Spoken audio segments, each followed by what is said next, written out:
Bisa gak sih seni itu jadi terapi? Selama ini aku benci gitu. Pelarian. Apa ya istilahnya aku gak... Oke, terapi di dunia psikologi itu seperti apa? Apa pakai alat ya? Atau pakai obat? Ketika aku mulai merasakan emosi itu dan aku mulai meluap-luap, aku mulai gak tahu gimana cara...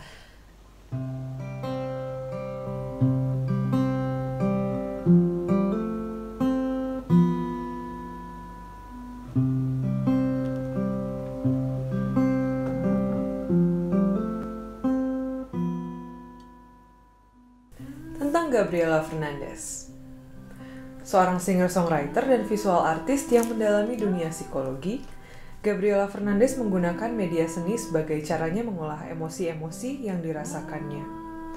Dari pengalaman personalnya, Gabriela memvisualisasikan ke dalam karya-karyanya sudut pandang seorang yang sedang menghadapi mental issue tertentu untuk berdamai dengan diri. Sebagian lukisannya merupakan rekam jejak yang dibuatnya di setiap sesi konsultasinya dengan psikolog. Sebagian lagi merupakan bagian dari terapi yang harus dilakukannya. Baginya, seni adalah cara yang menyenangkan untuk berproses. Menggunakan media yang beragam, dari kanvas dan akrilik, drawing pen di atas kertas, atau tinta di atas kertas, lukisan-lukisannya menggambarkan perjalanan menuju sembuh, yang disimpulkannya bukan merupakan suatu destinasi, melainkan sebuah proses.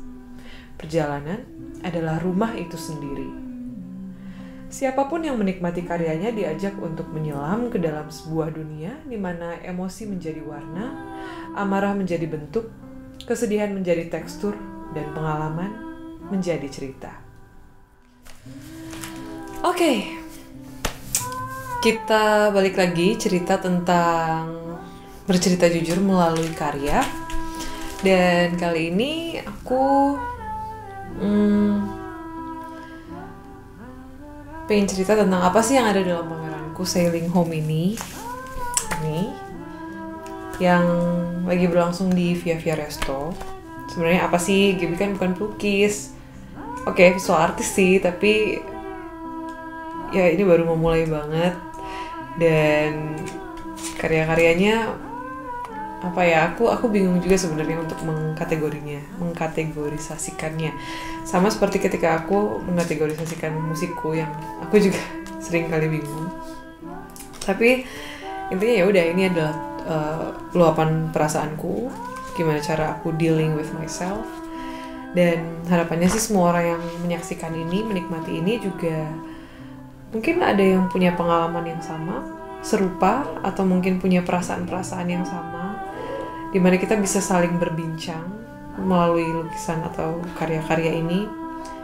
Dan menurut aku ya, sebuah penghargaan terbesar bagi seorang seniman atau seorang pengkarya atau seorang musisi atau seorang pelukis adalah ketika para pendengar atau penikmatnya merasa tersentuh, merasa tergerak, merasa hidupnya mungkin berubah melalui karya-karya kita, merasa ia disembuhkan, atau merasa sangat lega, sangat tenang, sangat nyaman, atau merasa bahwa ia tidak sendiri menjalani perjalanannya. Dan ngomong-ngomong tentang bagaimana karya itu bisa sejauh membuat orang lebih tenang, atau sampai ada yang mengatakan bahwa mungkin karya kita ini sangat healing misalnya. Bisa gak sih sebenarnya seni itu menyembuhkan? Atau mungkin lebih spesifiknya lagi, seni sebagai terapi. Sebenarnya kalau di aku, jadi yang aku lakukan dengan lukisan-lukisanku adalah setiap kali aku sesi psikolog, ada banyak emosi-emosi yang masih bergejolak di dalam. Dan untuk melepaskan diri dari emosi-emosi itu yang aku juga tidak tahu namanya, yang aku juga tidak bisa mengungkapkannya dalam kata-kata, aku meluapkannya dalam bentuk lukisan. Dan ia tidak dikonsep gitu. benar-benar lukisan-lukisan ini lahir apa adanya dengan waktu yang cukup singkat, benar-benar spontaneous dan terjadi saat itu juga. Dan ketika aku tenggelam di dalamnya, aku jadi mulai bisa berdamai dengan emosi yang aku rasakan saat itu. Karena emosi ini kadang kan tidak mengenakan, dan seringkali kita punya kecenderungan buat menghindar dari hal-hal yang tidak mengenakan gitu. Nah, ketika aku berusaha menghadapi emosi itu dan tidak lari dari dia, aku berteman dengan dia, aku berbincang dengan dia melalui lukisan itu. Jadi mungkin agak bingung gitu, tapi intinya gini, misalnya aku menghadapi perasaan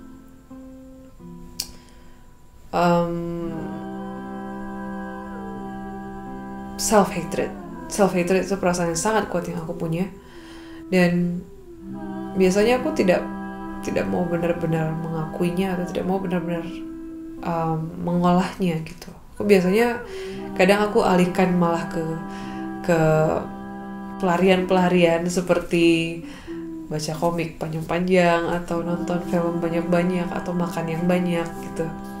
Tapi ketika aku menggambar atau melukis, aku akan mengolah perasaan itu. Aku akan duduk di situ selama entah berapa lama aku menggambar itu, dan aku benar-benar memberikan waktuku untuk mengolah emosi itu saja gitu. Aku tidak lari dari dia gitu. Dan ternyata setelah kita mengajak dia berbincang, emosi-emosi itu tidak lagi semenyeramkan sebelumnya gitu.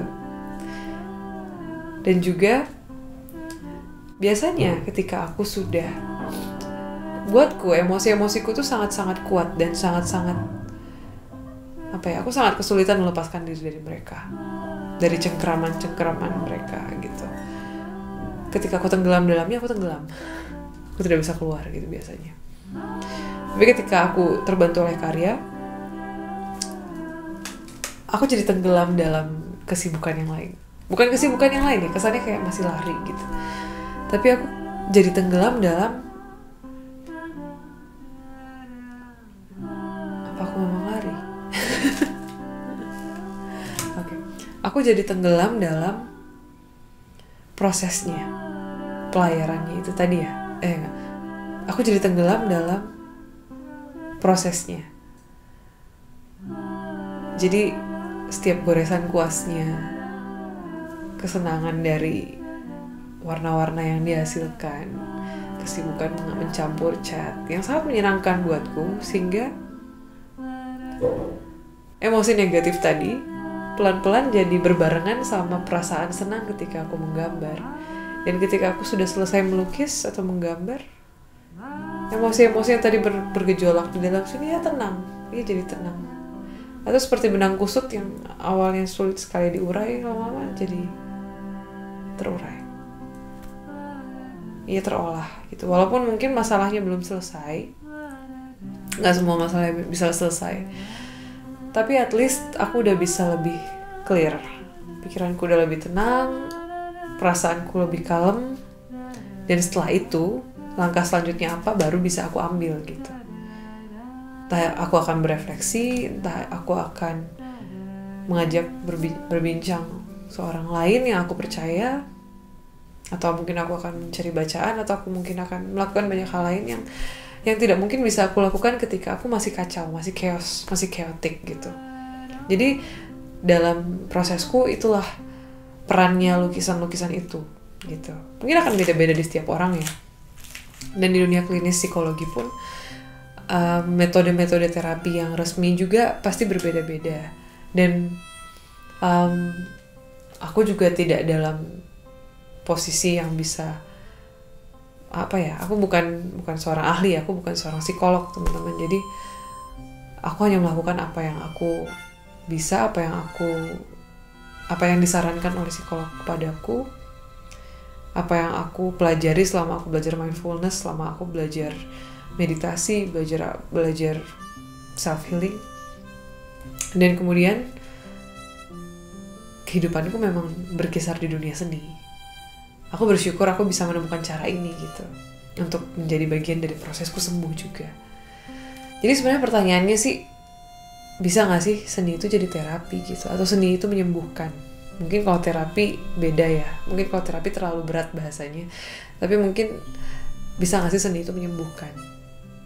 Dan mungkin teman-teman di luar sana juga punya relasinya sendiri-sendiri dengan seni gitu. Entah itu seni musik, seni lukis, seni karya tulis, atau puisi, atau fotografi.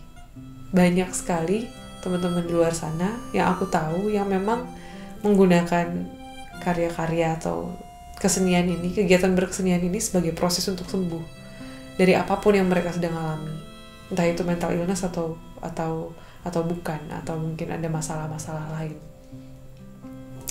Dan sederhananya sih menurut aku, gimana kesenian itu bisa menjadi teman kita berbincang. Jadi gini, mungkin kalau aku pernah ngobrol dengan Mas Reza Aditya, seorang yang aku panutanku itu aja deh. Dan kita berbincang tentang lagu-lagu sedih gitu, atau lagu-lagu yang mungkin tidak selalu mengarah ke ajakan positif misalnya. Tentang sebenarnya kalau nulis lagu-lagu yang sedih atau galau atau yang depresif itu baik gak sih gitu. Dan aku ingat jawabanku ketika itu adalah, aku membayangkan ketika aku menulis lagu sedih atau menulis lagu yang cukup gelap atau cukup tidak menyenangkan gitu,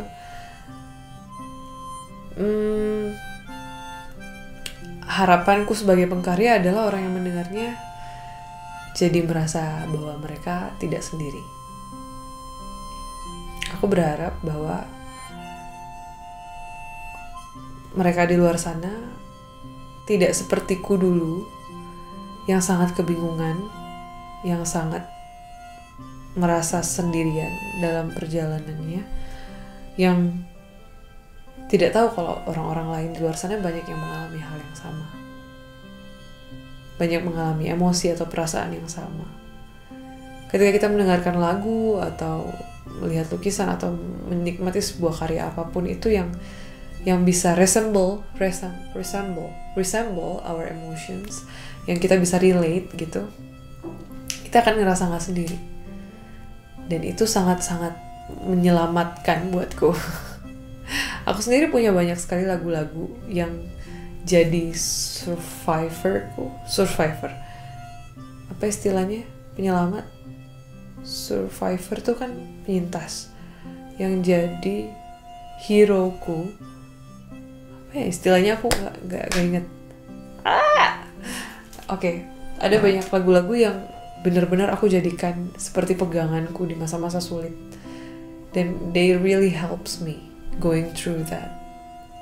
Dan aku yakin juga teman-teman pasti punya karya-karya yang ditulis oleh para seniman atau para pengkarya atau musisi atau para pelukis di luar sana yang menyelamatkan teman-teman. Itu sih satu hal. Seni itu bisa membantu kita terhubung dengan orang-orang lain. Untukku sebagai pengkarya, aku merasa seni bisa menyembuhkanku, selain karena aku bisa meluapkan emosi yang ada dengan cara yang sehat. Aku jadi bisa terkoneksi kepada orang-orang. Oke, beda ya, kita kan bisa curhat one on one nih. Kita cerita ke satu orang atau dua orang teman kita yang kita percaya. Kita jadi merasa terkoneksi, misalnya mereka juga mengalami hal yang sama. Terus koneksi kita jadi kuat nih, gitu. Karena pengalaman yang sama ini. Begitu juga ketika aku bikin lagu dan kemudian aku membawakannya di panggung kepada banyak orang di luar sana yang aku gak kenal sebenarnya, tapi ternyata banyak yang tersentuh misalnya nih ketika aku membawakan lagu Bicara Dewasa atau On a Sailboat Beneath the Sky, beberapa kali aku mendapatkan feedback atau mendapatkan DM dari yang mendengarkan, "Kak, lagumu healing sekali. Kak, lagumu bikin aku nangis. Kak, lagumu menyentuh sekali. Dan ada banyak cerita-cerita yang justru muncul dari lagu-lagu itu. Ada beberapa yang mungkin pernah aku nggak kenal mereka, tapi mereka reach out kepadaku dan mereka bercerita dari laguku. Mereka merasakan banyak emosi yang terkait dengan pengalaman mereka, dan mereka berterima kasih karena sudah menciptakan karya itu. Dan di titik itu aku merasa sangat terharu, aku merasa sangat tersentuh, aku merasa sangat eksistensiku berarti ya untuk kebaikan orang lain juga, dan karyaku ini berarti ya buat proses dan perjalanannya orang lain juga. Dan pada akhirnya aku menjadi terkoneksi kepada orang-orang yang aku belum pernah kenal sebelumnya.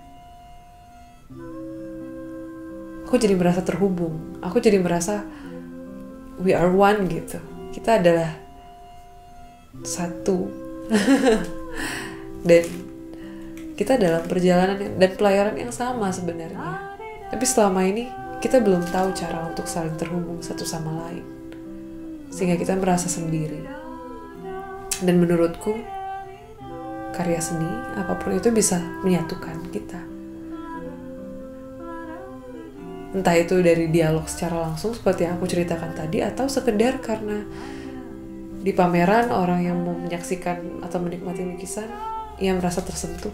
Itu saja sudah merupakan suatu bentuk koneksi yang terbentuk. Itu aja udah merupakan satu koneksi yang terbentuk gitu. Walaupun aku tidak berbincang langsung dengan orangnya, aku sudah berbincang melalui lukisan itu gitu.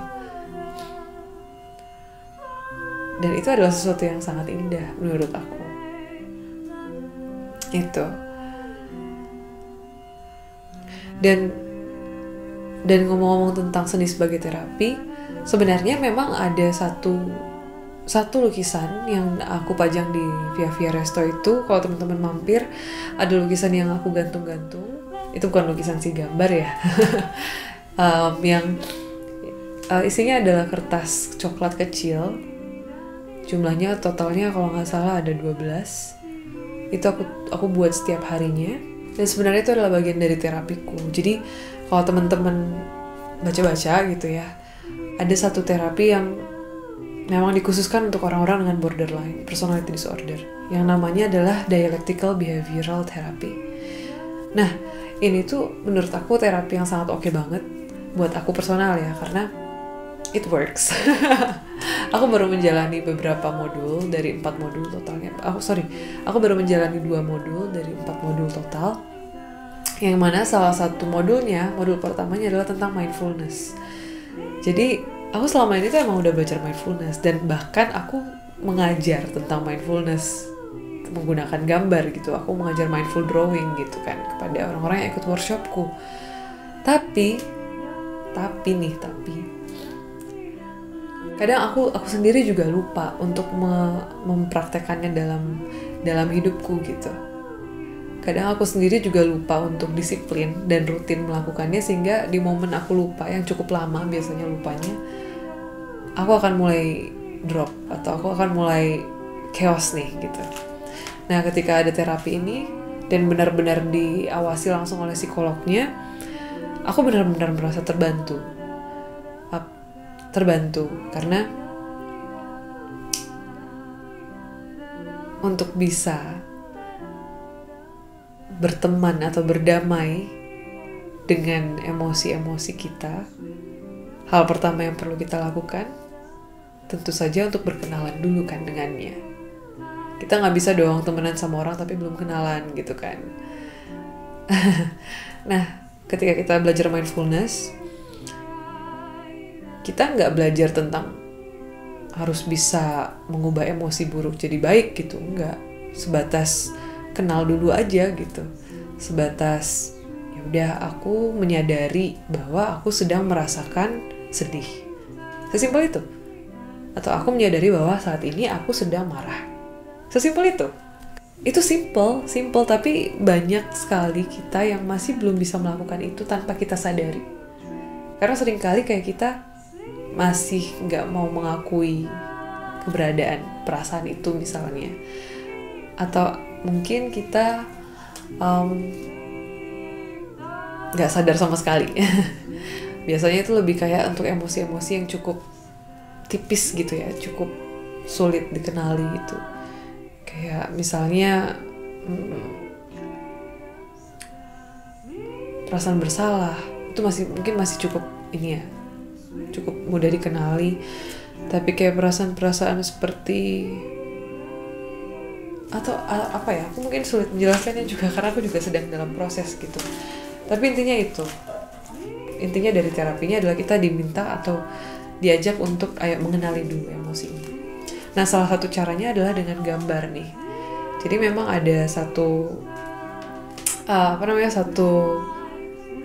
PR nih, satu kali PR ketika sedang belajar mindfulness-nya. Jadi mungkin teman-teman belum ada bayangan ya tentang terapi di dunia psikologi itu seperti apa. Sebenarnya mungkin ada yang masih ngebayangin apa pakai alat ya, atau pakai obat, atau pakai apa gitu. Jadi mungkin nanti akan aku jelaskan juga ya di video-videoku yang lain. Tapi secara garis besar terapinya itu lebih seperti latihan, tapi latihan mental gitu. Dan kalaupun ada PR gitu misalnya, nanti akan ada PR-nya gitu. Psikolognya akan bilang, oke, PR kamu minggu ini adalah setiap hari kamu lakukan meditasi 1 menit aja gitu. Sesimpel itu gitu. Atau mungkin PR-nya setiap hari kamu bikin satu gambar yang menggambarkan perasaan kamu, lalu kamu tulis refleksinya. Nah, terus nanti akan ada format-formatnya, refleksinya apa-apa aja isinya. Cukup mendetail, tapi sebenarnya mudah dilakukan gitu. Nah, yang aku suka lakukan ketika terapi ini adalah ketika aku diminta untuk menggambar aja perasaan-perasaan yang muncul ketika emosi-emosi ekstrim itu muncul, misalnya entah itu up ataupun down, aku akan langsung menggambarnya.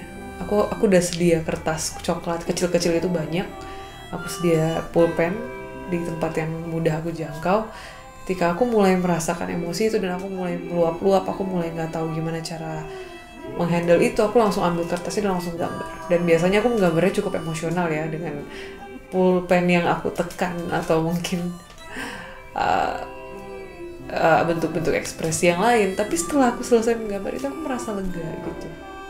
Dan pada akhirnya rangkaian gambar-gambar yang aku buat itu dengan refleksi di baliknya, itu aku beri judul Dealing with Insert Your Emotions Here. Karena setiap gambar kecilnya itu aku beri judul dengan nama emosi yang muncul. Misalnya self-hatred, atau mungkin guilt, atau mungkin feeling overwhelmed, atau mungkin anger.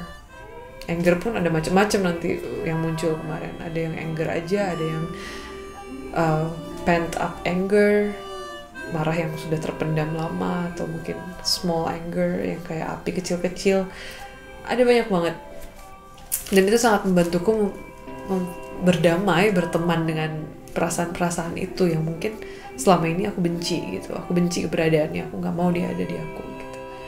Tapi dengan menggambar atau dengan melukiskannya atau dengan menuangkannya ke dalam karya, aku jadi belajar untuk mereka juga bagian dari aku. Mereka punya bentuk yang mungkin tidak terlalu menyeramkan, tidak semenyeramkan yang aku kira, dan seterusnya gitu. Jadi aku senang sekali ketika karya seni ini bukan cuma jadi hobi atau jadi karirku atau jadi pekerjaanku atau jadi passionku, ya juga bisa jadi temanku untuk menuju sembuh.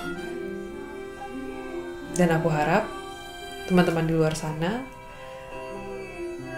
mungkin masih ada banyak yang kebingungan tentang permasalahan yang dihadapi. Mungkin ada beberapa yang juga mengalami mental issue tertentu, tapi selama ini belum tahu harus melakukan apa atau mencari kemana. Kita jalan bareng-bareng. Kamu gak sendiri. Semoga aku bisa melakukan apa yang aku bisa untuk membagikan apa yang aku tahu, apa yang aku alami, apa yang aku rasakan kepada teman-teman dan kepada banyak orang, sehingga dari proses ini bukan cuma aku yang merasakan manfaatnya, tapi juga orang-orang lain di luar sana yang mungkin tidak ingin merasa sendiri. Dan untuk orang-orang banyak di luar sana yang mungkin belum memahami atau ingin memahami, dan mungkin untuk orang-orang di luar sana yang belum memahami atau belum menyadari pentingnya pembahasan tentang hal-hal ini, atau mungkin ada yang ingin tahu, ada yang ingin memahami, mungkin karena ada saudaranya atau temannya yang juga mengalami hal yang sama, mengalami mental issue tertentu. Semoga aku bisa terus membagikan hal seperti ini ya teman-teman. Dan mungkin kalau di video ini aku bicara sendiri, aku lebih berfokus pada ceritaku. Tapi kedepannya aku pengen mengajak orang-orang yang memang sudah sering berbagi di bidang mental health, untuk aku ajak diskusi atau aku ajak berbincang bersama untuk membahas topik-topik yang menurutku penting untuk kita bahas, dan yang sebenarnya topik-topik yang aku penasaran juga jawabannya apa. Jadi teman-teman stay tune aja. Habis ini akan ada videoku berbincang bersama Regis Damakdi, seorang penyintas depresi yang juga adalah seorang sahabat dekatku, co-founder dari Pijar Psikologi, juga seorang dosen di Ubaya. Dan juga akan ada video bincang bersama Kak Amelia Devina, founder dari loveground.co, dan juga seorang counselor dan seorang poet yang jangan sampai teman-teman lewatkan karena akan bermanfaat sekali harapannya. Jadi kurasa sampai di situ aja dulu pertemuan kita, bincang kita hari ini. Aku tutup dengan sebuah lagu kali ya. Bincang kita hari ini aku tutup dengan sebuah lagu. Oke, jadi itu adalah bincang kita hari ini. Terima kasih teman-teman udah mendengarkan sampai di detik ini, yang sudah bersabar mendengarkan ceritaku dari awal sampai akhir. Untuk kalian yang di Jogja, mampirlah ke pameranku dan beritahu aku sebelumnya, siapa tahu kita bisa berbincang. Dan aku akan menutup hari ini dengan sebuah lagu On a Sailboat Beneath the Sky.